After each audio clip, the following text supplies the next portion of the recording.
Undertaker ने पहली बार WWE की रिंग में कदम रखा था तो किसी ने ये नहीं सोचा था कि उनका डब्ल्यूडब्ल्यूई करियर एक लेजेंडरी स्टेटस और पॉपुलैरिटी अचीव करेगा और उनका कैरेक्टर 30 सालों से इवॉल्व हुआ है। एक ओल्ड वेस्टर्न मोर्टिशियन अंडरटेकर से द फिनाम बनने तक का सफर और 3 डेकेड से ज़्यादा तक फैंस को एंटरटेन और एंगेज रखा अपनी रेसलमेनिया की अनडिफीटेड स्ट्रीक के लिए। और उनकी फेमस राइवलरीज रही मिक फॉली, हल्क होगन, केन, शॉन माइकल्स और ट्रिपल एच के साथ। पर जब अंडरटेकर ने कदम रखा था डब्ल्यूडब्ल्यूएफ में तब वे एक ऑर्डिनरी गिमिक में थे और एक नए उभरते हुए फेस थे। जब डब्ल्यूडब्ल्यूएफ के गोल्डन एरा के कार्टूनिश एरा का वे पार्ट थे और उनकी गिमिक एक वेस्टर्न मोर्टिशियन अंडरटेकर की थी। तो इस वीडियो में हम बात करेंगे कि अंडरटेकर का कैरेक्टर इतना यूनिक क्यों था अपने प्राइम डेज में और उसकी क्रिएशन के पीछे की स्टोरी क्या थी। तो शुरू से अंत तक इस वीडियो में बने रहिएगा। मार्क कॉलवे ने अपने पूरे डेडिकेशन से अंडरटेकर के कैरेक्टर को फॉलो किया था अपने अर्ली ईयर्स में जब से वे डब्ल्यूडब्ल्यूएफ का पार्ट बने थे। अब आप चाहे इसे लक कहें या लॉयल्टी या उन्हें उनके मेन इवेंट पुश को आप क्रेडिट कर सकते हैं। अंडरटेकर एके मार्क विंस मैकमैन के हमेशा से ही डब्ल्यूडब्ल्यूएफ के टॉप परफॉर्मर और रेगुलर अपीयर होने वाले रेसलर्स में से एक रहे हैं जो डब्ल्यूडब्ल्यूएफ में 3 डेकेड से भी ज़्यादा समय तक एक्टिव रहा है। मार्क कॉलवे अपने टीनेज से ही एक अच्छे स्पोर्ट्समैन रहे हैं।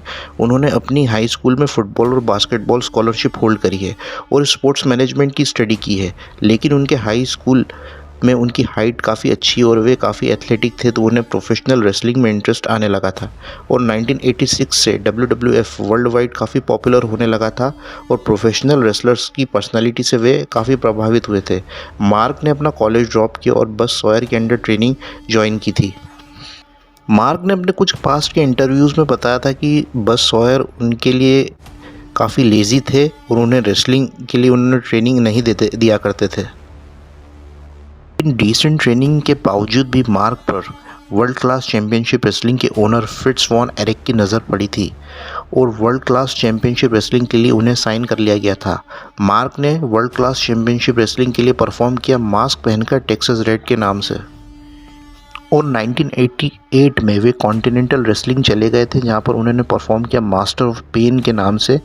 उन्होंने जेरी लॉर को हरा के यूनाइटेड स्टेट्स वर्ल्ड टाइटल जीता था।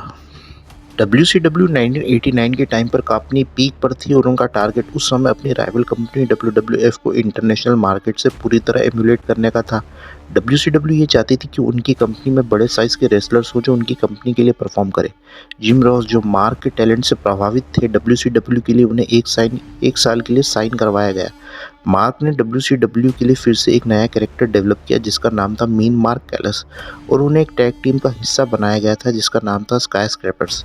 पर मार्क ने कुछ सिंगल्स कॉम्पिटिशन्स भी लड़े थे जॉनी एस और ब्रायन पिलमैन के साथ और जब उनका कॉन्ट्रैक्ट एक्सपायर होने पर आया था और उसे कॉन्ट्रैक्ट को रिलीव करने का समय आया था तो मार्क ये एक्सेप्ट कर रहे थे कि उनके कॉन्ट्रैक्ट को एक्सपांड किया जाएगा और उन्हें अच्छा पैसा ऑफ़र किया जाएगा और मार्क अपने इन रिंग वर्क को इम्प्रूव कर रहे हैं। तो अर्ल एंडरसन जो उस समय WCW को कंट्रोल कर रहे थे उन्होंने मार्क को कहा था कि मार्क तुम एक अच्छे रेसलर हो पर कोई तुम्हें पैसे देकर रेसलिंग करते नहीं देखना चाहेगा। मार्क को इससे काफ़ी आहत पहुंची थी और मार्क को लगा कि उनका करियर कहीं नहीं जा रहा है और वे रेसलिंग में कभी भी ऊंचा नहीं उठ पाएंगे।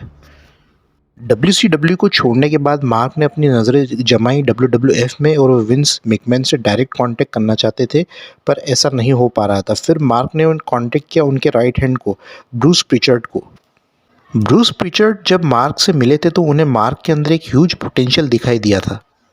फिर ब्रूस ने विंस को मार्क वर्सेस लेक्स लूगर का मैच दिखाया था और उसे देख विंस शुरुआत में तो कन्विंस नहीं हुए थे पर ब्रूस प्रिचर्ड ने विंस को कन्विंस कर ही लिया था कि वो एक बार मार्क कॉलवे से ज़रूर मिले। इसके बाद विंस और मार्क की एक मीटिंग होती है और वे पर्सनल लेवल पर सेटल हुए।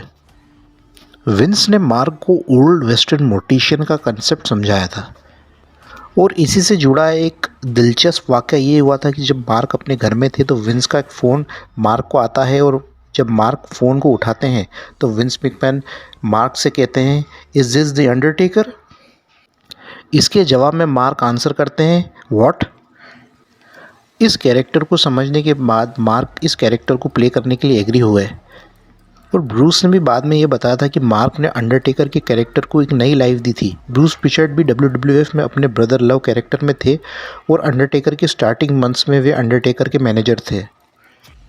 डब्ल्यूडब्ल्यूएफ के क्रिएटिव्स ने अंडरटेकर के कैरेक्टर को डिज़ाइन किया और उनका official look old western mortician Undertaker से लिया गया था, जो कि बाद में चलकर एक आइकॉनिक कैरेक्टर में तब्दील हुआ था। अंडरटेकर ने अपना डेब्यू सर्वाइवर सीरीज 1990 में किया था और उन्हें उस कैरेक्टर को रिहर्स करने के लिए सिर्फ 2 चांस ही मिले थे। अंडरटेकर ने अपने पहले 2 मैचेस रेसलिंग चैलेंज और डब्ल्यूडब्ल्यूएफ सुपरस्टार्स में लड़े थे और उन्हें सर्वाइवर सीरीज 1990 के बाद टीवी पर ऐड किया गया था। उन्हें स्टार्ट में केन द अंडरटेकर के नाम से बुलाया गया था और उसके बाद अंडरटेकर के नाम से केन को हटा के सिर्फ अंडरटेकर के नाम से पुकारा जाने लगा था।